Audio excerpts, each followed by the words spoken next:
দিন। আজকের পথসভায় দলে দলে যোগ দিন। আজকের পথসভায় দলে দলে যোগ দিন। ভারতীয় জনতা পার্টির ডাকে পরিবর্তন সভায় যে পথসভার আয়োজন করা হয়েছে, সেই পথসভায় সকলকে বলবো দলে দলে যোগদান করার জন্য। আজকের পথসভায় দলে দলে যোগ দিন। সবাই একটু করবেন। আজকের পথসভায় দলে দলে যোগ দিন। বন্দে মাতরম, বন্দে মাতরম। আজকের পথসভায় দলে দলে যোগ দিন। আজকের পথসভায় দলে দলে যোগ দিন। আজকের পরিবর্তন সভায় পথসভায় দলে দলে যোগ দিন। বন্দে মাতরম, বন্দে মাতরম। ভারত মাতা কি বিজেপি বিজেপি বিজেপি জিন্দাবাদ। বিজেপি বিজেপি বিজেপি জিন্দাবাদ। ভারত মাতা কি বিজেপি বিজেপি বিজেপি জিন্দাবাদ। বিজেপি বিজেপি বিজেপি জিন্দাবাদ।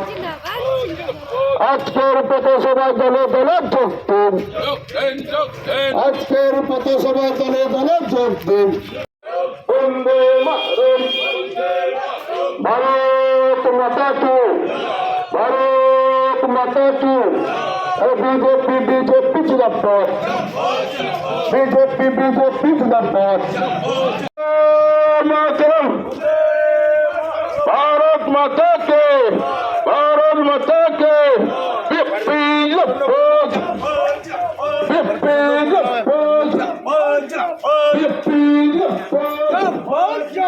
আজকের পরিবর্তন পথে সবাই দলে দলে যোগ দিন। আজকের পরিবর্তন পথে সবাই দলে দলে যোগ দিন।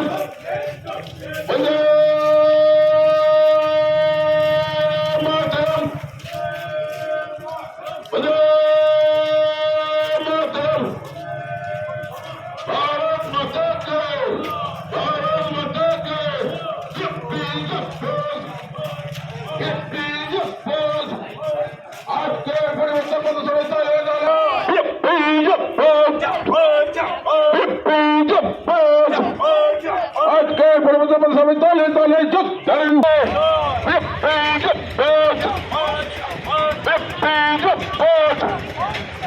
আজকের পথসভায় দলে দলে যোগ দেন। আজকের পথসভায় দলে দলে যোগ দেন। বন্দে মাতরম, বন্দে মাতরম, বন্দে মাতরম। भारत माता के, भारत माता के।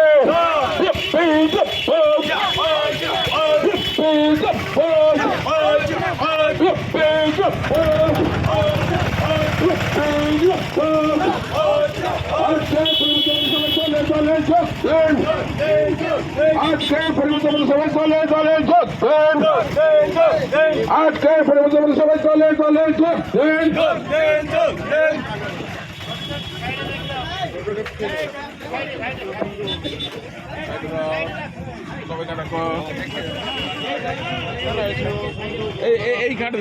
বিশ্বাস তৎসহ উপস্থিত ভারতীয় জনতা পার্টি বোলপুর 1 নম্বর মন্ডল তথা ইলামবাজার ব্লকের যে 4টি অঞ্চল, সেই 4টি অঞ্চলের কার্যকর্তাবৃন্দ এবং উপস্থিত পথচলিত মানুষ, পুলিশ প্রশাসন প্রত্যেককে গৌরী অভিনন্দন দিয়ে আজ আমার বক্তব্য কেবলমাত্র একটা বিন্দু, সেই বিন্দুটা হচ্ছে এসআইআর।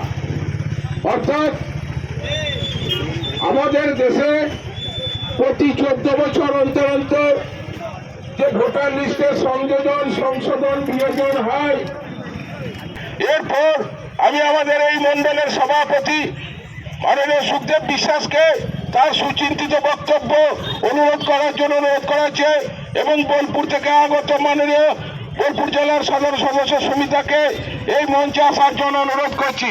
এখন আমি আমার বক্তব্য শেষ করছি। সুখদেব বিশ্বাসকে তার বক্তব্য পেশন করার জন্য অনুরোধ করছি। বন্দে মাতরম, ভারত মাতা কি জয়।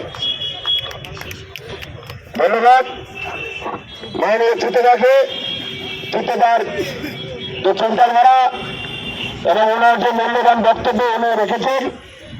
আমাদের একটাই উদ্দেশ্য, যাতে কোনো সাধারণ মানুষ যেন বিপদে না পড়েন।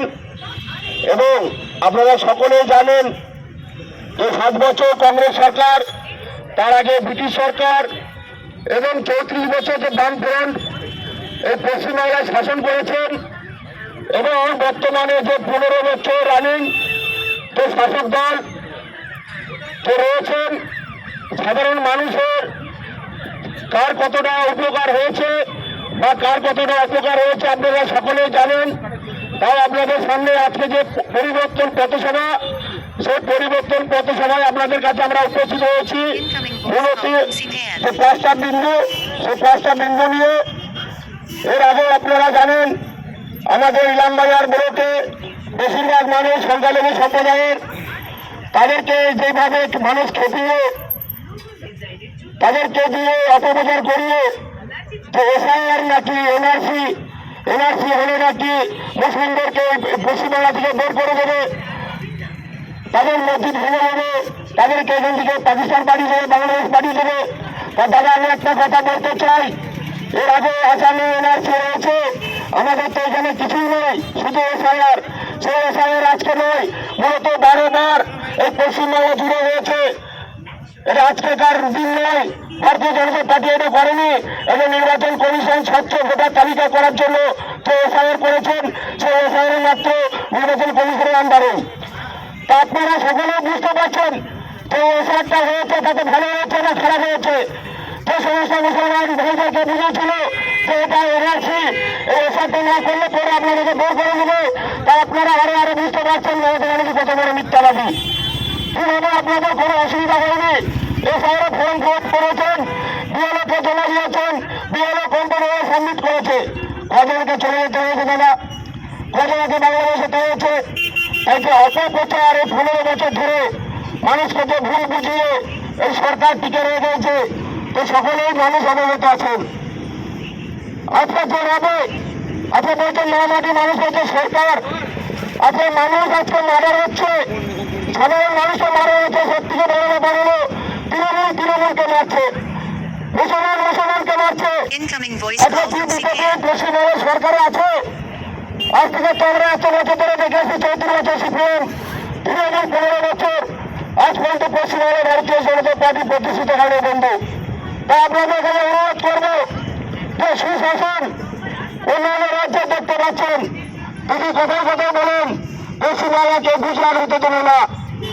আজকে এটাই বলতে চাই যে পশ্চিমবাংলা থেকে মুর্শিদাবাদ, মালদা, দক্ষিণ দিনাজপুর, এখান থেকে মানুষ মানুষ লাখো লাখো মানুষ তারা বাইরের রাজ্যে যে কাজকর্ম করছে পরিযায়ী শ্রমিক হিসাবে।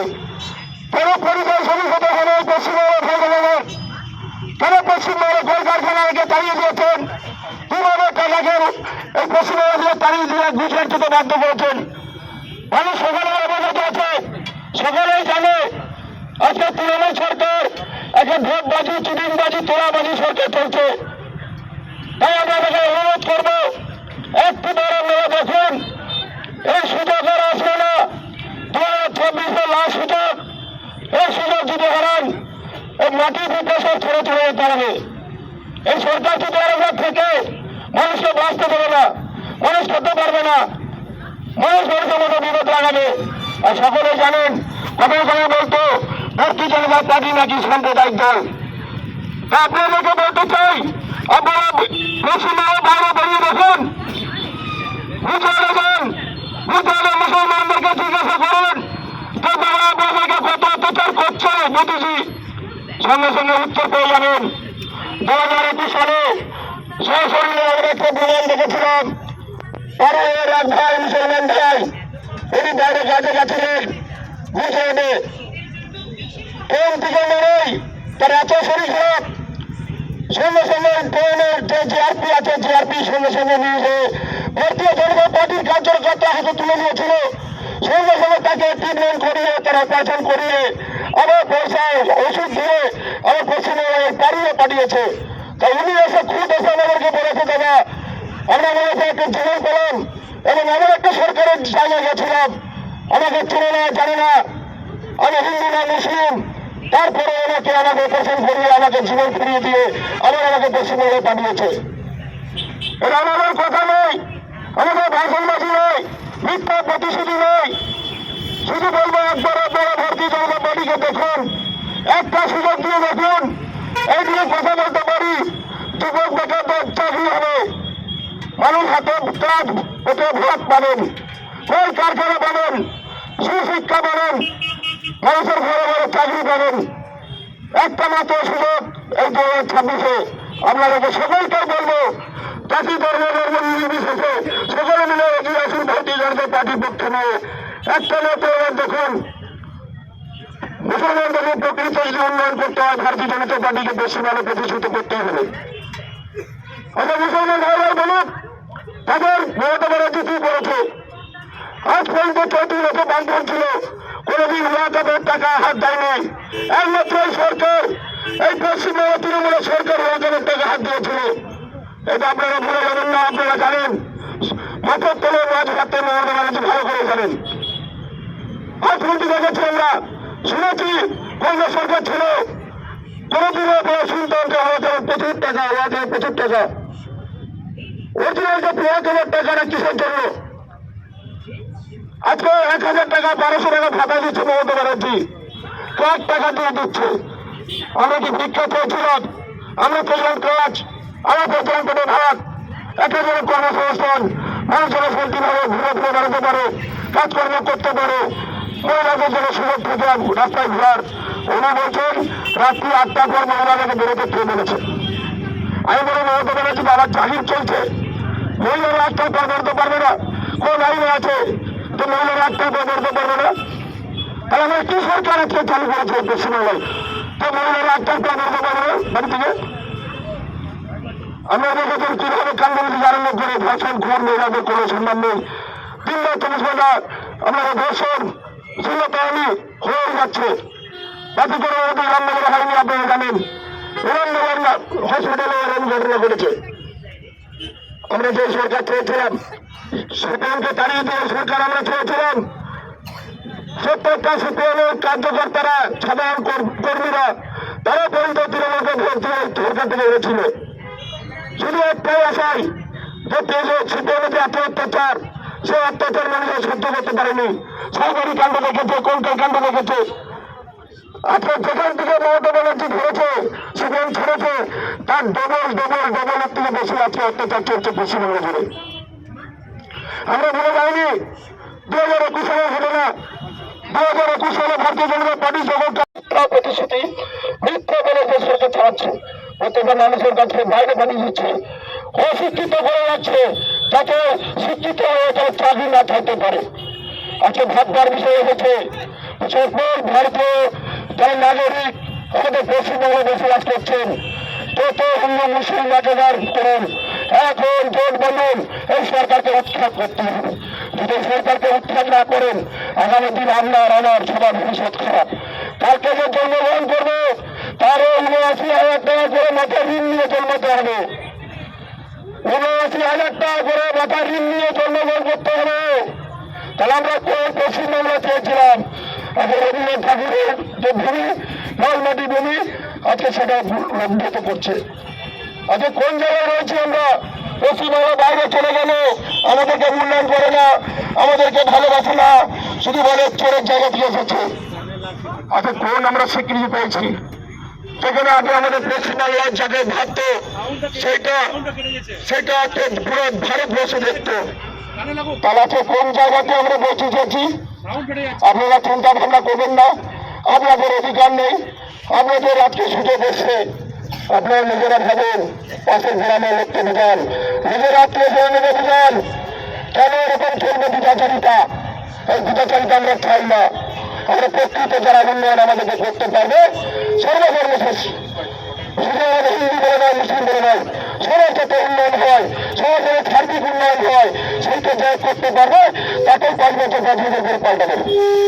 আমি বলবো না আপনি তৃণমূল করতে পারেন, আপনি সিপিএম করতে পারেন, আপনি আলাদা করতে পারেন, কিন্তু অরিজিনাল যদি প্রকৃত ভারতবর্ষ কোনো চিন্তা ভাবনা করছে, এই ভূমিকে নিয়ে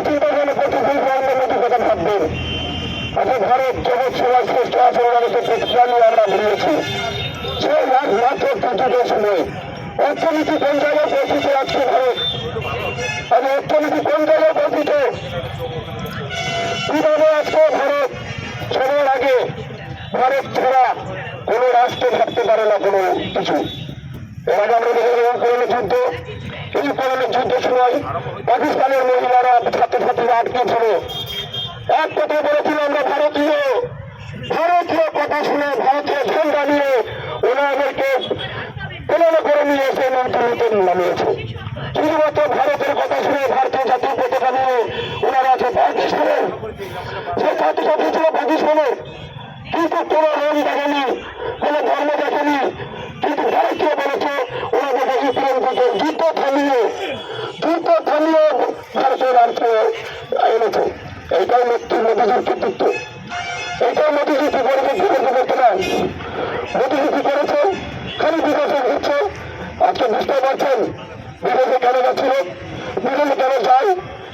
গতকাল আমাদের ভর্তি রয়েছেন রাশিয়ার রাষ্ট্রপতি, উনি যে আমাদের সংস্কৃতি, যে ভারতবর্ষের সংস্কৃতি, সেই সংস্কৃতি মেনে আজকে আমাদের মোদীজির নিজের রাজভবনে ছিলেন কাদের আক্রান্ত। আজকে ওনাকে রাজা বলার কোনো সম্মান জানানো হয়েছে, এটাই তো সংস্কৃতি। আর ভারতের সংস্কৃতি যেটা ওয়ার্ল্ডে চলছে, ভারতের সংস্কৃতি যেটা ওয়ার্ল্ডে চলছে। আচ্ছা আরবে যান, আরব তো মুসলিম কান্ট্রি, সেই আরবকে আমাদের শ্রীরামের মন্দির করে দেবে। আমরা যে বসবাস করি তাদেরকে মাথায় রেখে যেন সম্পর্ক যেন নষ্ট না হয়, তাহলে সেইখানকার মুসলমানরা যদি ভাবতে পারে আমাদের পশ্চিমবাংলা মুসলমানরা কেন ভাববে না। আচ্ছা ভিতরে যে মুসলিম পশ্চিমবাংলা আছে মুসলিম, তারা যদি এখন ভাবতে পারে কেন পশ্চিমবাংলা ভাববে না। আচ্ছা বিহারে যদি ভারতীয় জনতা পার্টিকে মুসলমান ভোট দিতে পারে, তা কেন পশ্চিমবাংলা মুসলমান দিতে পারবে না। এখানে তো পশ্চিমবাংলা কোনো বিজেপি সরকার ছিল না, কোনদিন ছিল না। মাত্র আমাদেরকে ভুল বুঝিয়ে রেখেছে এই সরকার। আজ বোলপুর বিধানসভার অন্তর্গত ইলামবাজার 1 মণ্ডলের এই পরিবর্তন পথসভায় মঞ্চে উপস্থিত এই মণ্ডলের লড়াকু সভাপতি মাননীয় সুখদেব বিশ্বাস, উপস্থিত এই জেলার মাননীয় সহসভাপতি চিত্তরঞ্জন সিংহ মহাশয়,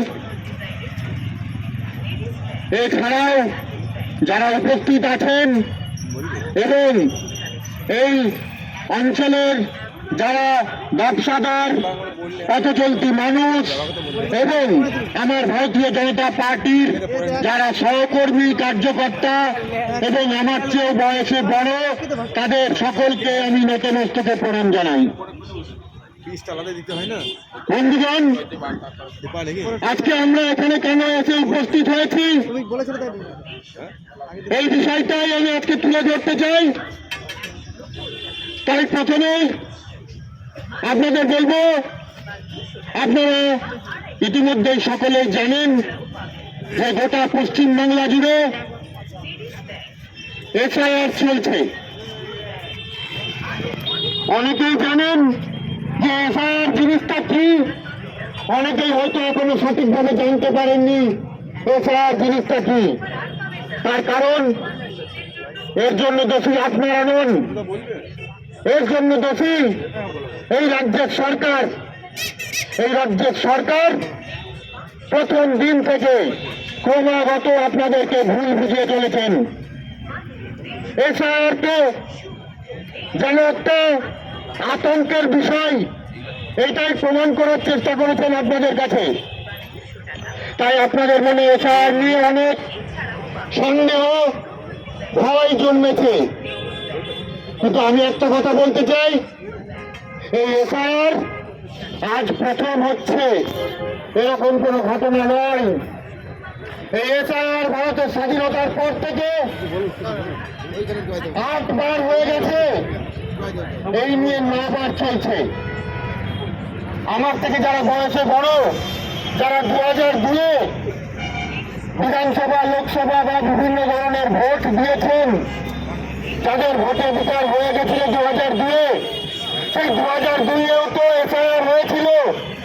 তখন কি এরকম গেল রব উঠেছিল? তখন কি এরকম আতঙ্কের পরিবেশ তৈরি হয়েছিল? হয়নি বন্ধু। মানুষ বুঝতেই পারেনি যে পশ্চিমবাংলায় এফআইআর চলছে। কিন্তু আজকে মানুষের মধ্যে ভয়ের সঞ্চার হয়েছে এই এফআইআরকে কেন্দ্র করে। তার কারণ বিগত দিনের সিপিএম সরকার, বর্তমানে এই তৃণমূল কংগ্রেস বাংলাদেশ থেকে, মায়ানমার থেকে রোহিঙ্গা বাংলাদেশিদেরকে অনুপ্রবেশ ঘটিয়ে তাদের ভোট ব্যাংকে পরিণত করেছে। আমি এই ইলামবাজারের সাধারণ জনগণ, হিন্দু মুসলিম নির্বিশেষে আমি আপনাদের কাছে একটা প্রশ্ন করতে চাই। আপনারা কি চান আপনাদের যে ভাগের জমি, সেই ভাগের জমি বাইরের কেউ এসে দখল নিক? আপনারা কি কেউ চান যে আপনাদের ভাগের যে কর্মসংস্থান, আপনারা যে ওই ব্যবসা করে খাচ্ছেন রাস্তার দুই ধারে, আপনাদেরকে তুলে দিয়ে বাংলাদেশ থেকে কেউ এসে আপনাদের জায়গাটা দখল করে বসুক? আপনারা কি চান যে আপনার থালায় যে ভাত আপনার জন্য রাখা হয়েছে, সেই ভাতটা বাংলাদেশ বা মায়ানমার থেকে এসে কেউ ছিনিয়ে নিক? আমি তো মনে করি আপনারা কেউ এটা চান না। কিন্তু এই রাজ্যের সরকার আপনাদের এই বিষয়টা বুঝতে দিচ্ছেন না যে এই ভারতবর্ষে যাদের জন্ম, এই ভারতবর্ষে যারা বড় হয়েছে, এই ভারতবর্ষে যারা এতদিন ধরে বাড়ি ঘর জমি জমা আছে, তাদের এফআইআর কি যায় আসে? তাদের জন্য এফআইআর একটা রুটিন প্রসেস মাত্র। এই এফআইআর তাদের জন্য, এই আমাদের মধ্যে যারা স্বাস্থ্যের মধ্যে যে ভূত বসে আছে, যেগুলো বাংলাদেশ থেকে এসেছে, যে রোহিঙ্গা মুসলিমরা মায়ানমার থেকে এসেছে, তাদেরকে ছাপার জন্য যে ছাঁকনি ব্যবহার করা হচ্ছে, সেটাই হলো এফআইআর। আর এই এফআইআর যতই চেষ্টা করুন এই রাজ্য সরকার কোনোভাবেই আটকাতে পারেনি, এবং ভবিষ্যতে সুস্থভাবে এফআইআর হবে। আমি এই পথসভা থেকে আজকে আপনাদের সকলের সামনে বলতে চাই, আগামী দিনে 16ই জানুয়ারি, 16ই ডিসেম্বর এই এফআইআর এর একটা খসড়া বেরোবে, ভোটার লিস্টের খসড়া। সেই ভোটার লিস্টের খসড়ায় কি থাকবে? এই এফআইআর এর মাধ্যমে আমরা যারা ফর্ম ফিল আপ করে জমা দিলাম, তাদের নামগুলো ঠিকঠাক উঠলো কিনা, কি উঠবে? ওখানে কোনো মৃত ভোটারের নাম তুলে দেওয়া হলো কিনা?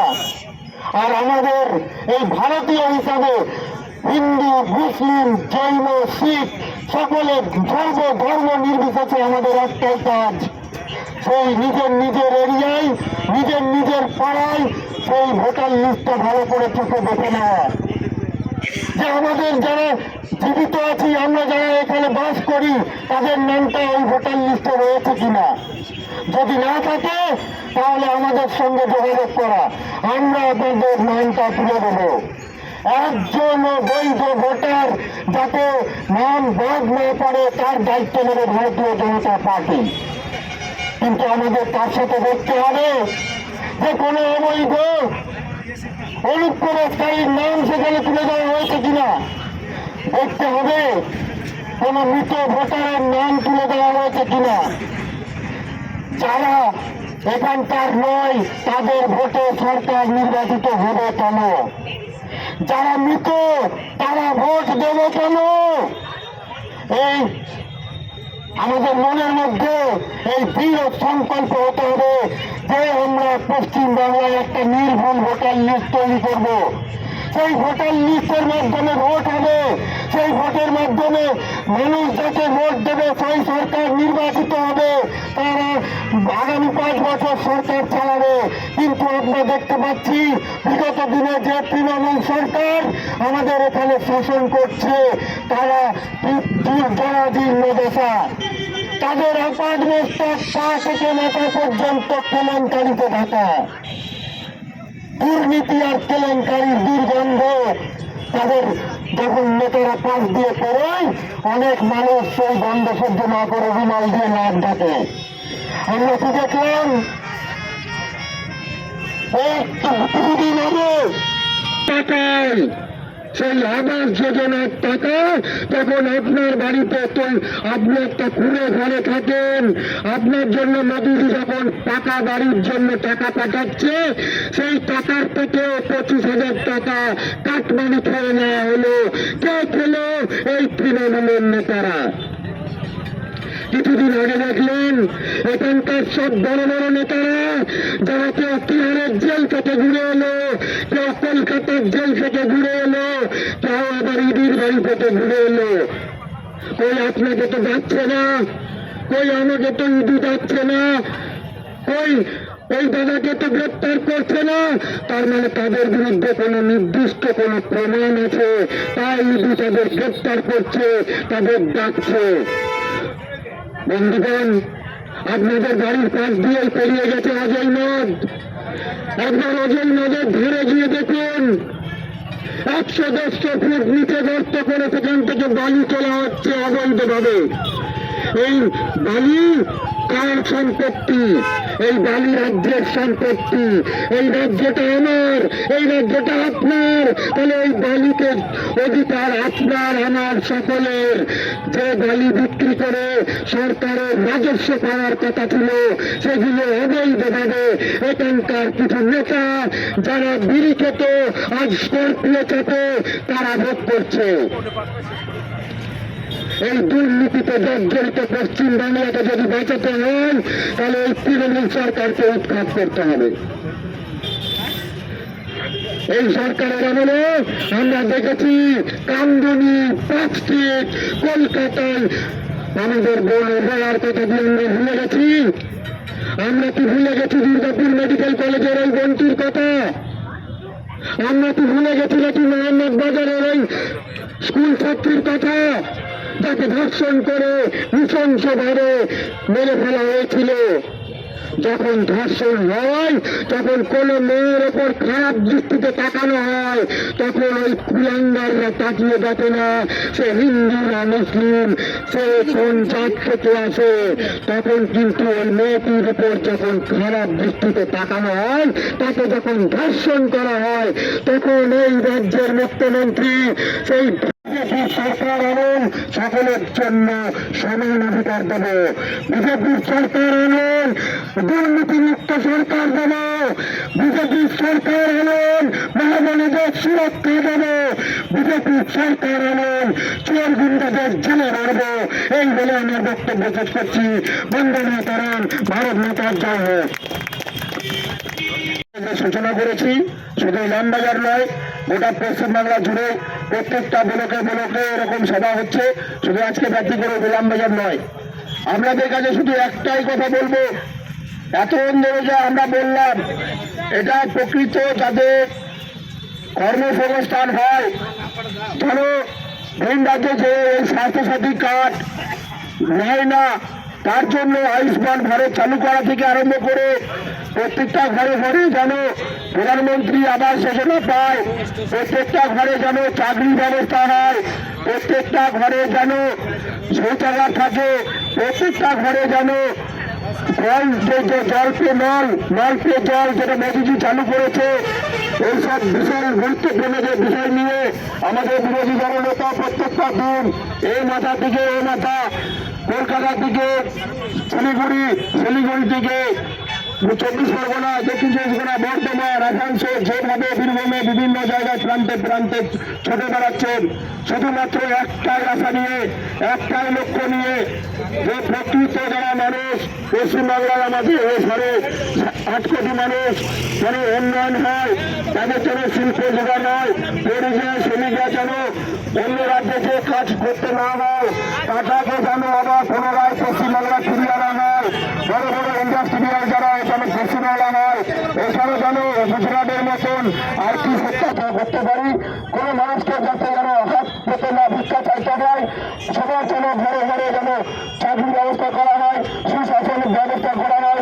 প্রশাসন যাতে আপনাদেরকে সহযোগিতা করতে পারে সেই সরকার প্রতিষ্ঠা করার জন্য আজকে আমাদের কাছে করে জোরে অনুরোধ।